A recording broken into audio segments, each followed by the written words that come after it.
Le HSI, Horizontal Situation Indicator, en français indicateur de situation horizontale, est l'instrument de base pour la navigation.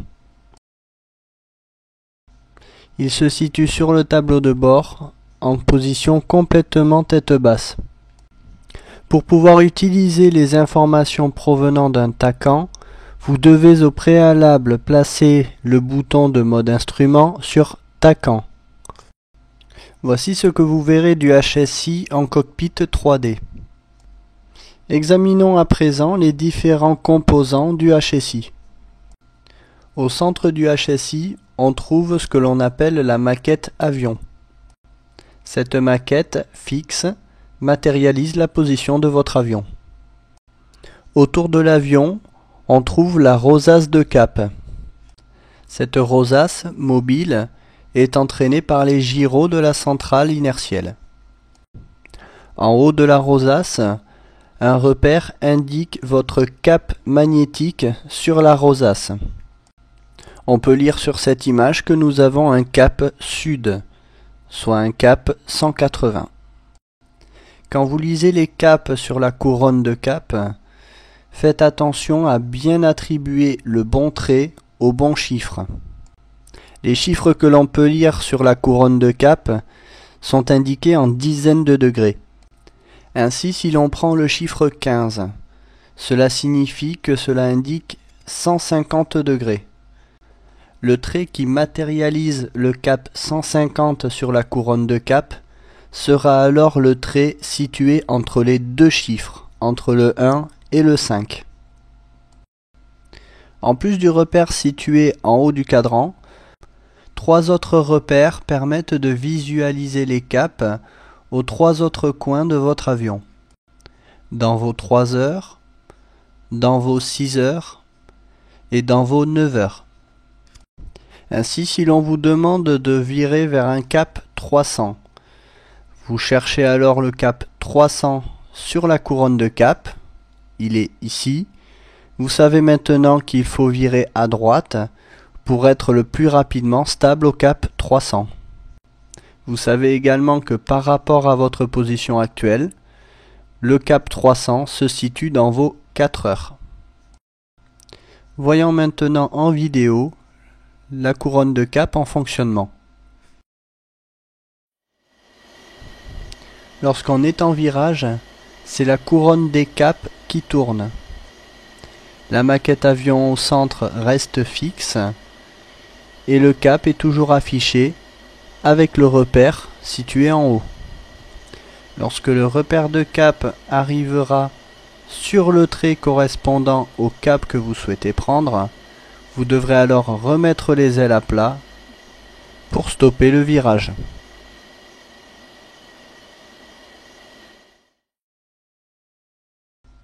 Sur la couronne de cap, on trouve un repère sélectionnable.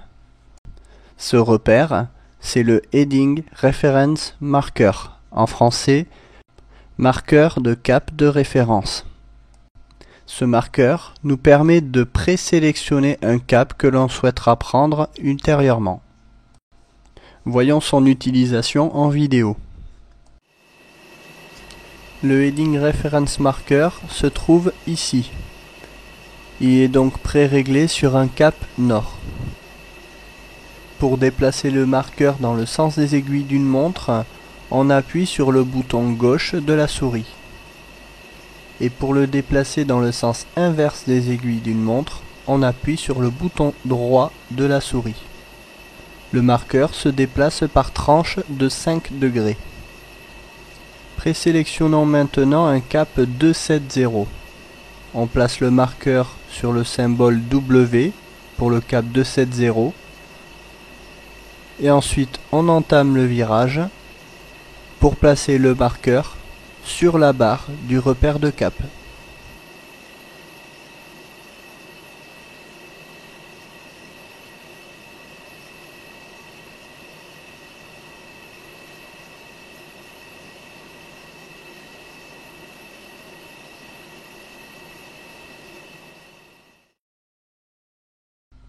Maintenant que nous savons nous orienter avec le HSI, nous allons voir comment interpréter les informations du tacon.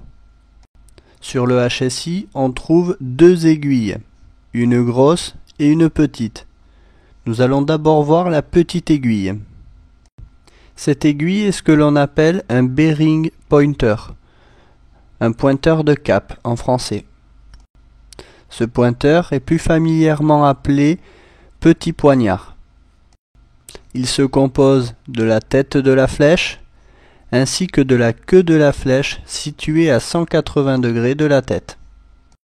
Ce petit poignard indique ce que l'on appelle un QDM.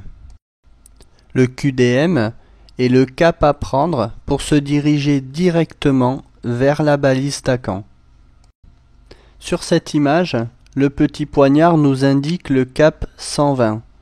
Cela signifie que l'on devra prendre un cap 120 pour se diriger directement vers la balise. Voyons maintenant l'utilisation du petit poignard en vidéo.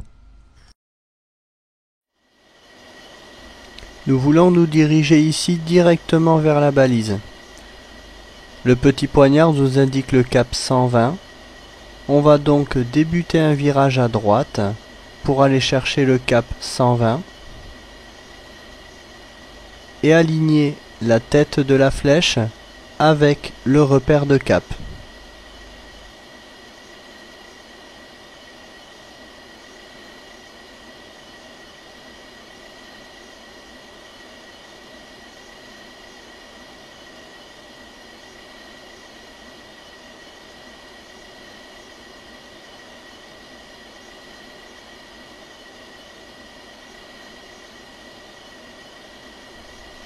Maintenant que la tête du petit poignard est alignée avec notre repère de cap, on se dirige directement vers la balise tacon.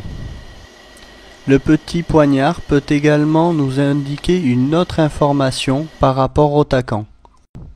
La queue de la flèche va nous indiquer notre relèvement par rapport au tacon. Ici, la queue de la flèche nous indique environ 305. Cela signifie que l'on est sur le radial 305 du tacon. Si l'on prend une vue de dessus, nous sommes donc dans la position suivante. Sur le radial 305 du tacon, avec l'avion qui fait route directement vers le tacon. Passons maintenant au gros poignard. Attention, le gros poignard n'indique en aucun cas le cap à prendre pour aller vers la balise tacon. Il permet de sélectionner une route avec laquelle on souhaite arriver sur la balise. On va ainsi pouvoir sélectionner une route bien précise pour arriver sur le tacon. On interceptera donc un radial pour ensuite se diriger vers la balise. La barre, située au milieu de la flèche, est ce que l'on appelle le Course Deviation Indicator, le CDI. Le CDI nous indiquera si l'on est aligné sur la route, ou alors à gauche ou à droite.